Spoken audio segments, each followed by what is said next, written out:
किल्ल्याच्या माथ्यावरती पायी मार्गाने या गडकोटावरती आलात. ह्या गडकोटाचा बालेकिल्ला किल्ला पाहायला सुरुवात केली. गडावरती येण्यासाठी आणि गडाच्या बालेकिल्ल्यात किल्ल्यात प्रवास करण्यासाठी जो पहिला गेट तुम्ही सर्वांनी पाहिला तो हा पालखी दरवाजा. स्वराज्याच्या मानाच्या रुबाबात येणाऱ्या पालख्या आज आपण पाहिल्या गेल्या कशा येत असतील, आपण एक अनुभव घेतला असेल. आपण मोकळा आला तरी आपल्याला एक दमा जाणवला होतो, पण 350 वर्षावर पालख्या धावत घेऊन एक छोटं काम नसायचं. जर का तुम्ही रोपणे आलात, अप्पर स्टेशनला उतरलात, समोर 128 पायऱ्या आहेत.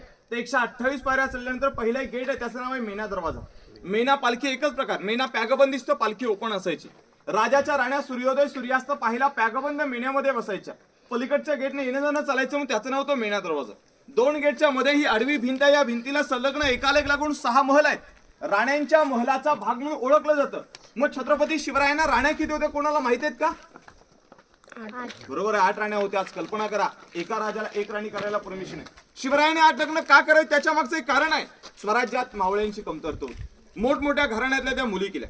प्रथमतः त्या 8 राणींची नावं सुद्धा तुम्हाला ऐकवतो. सईबाई, सोयराबाई, काशीबाई, गुणवंताबाई, सगुणाबाई, सकवारबाई, लक्ष्मी राणी, पोदला राणी. आता मी म्हंटल इथे तर फक्त 7 राण्या राहिल्या. मग शिवाजी महाराजांच्या 2 राण्या राहायच्या कुठे? तर महाराजांच्या पोटराणी धर्मपत्नी सईबाई यांची देवआज्ञा झाली 1659 मध्ये राजगड किल्ला येथे.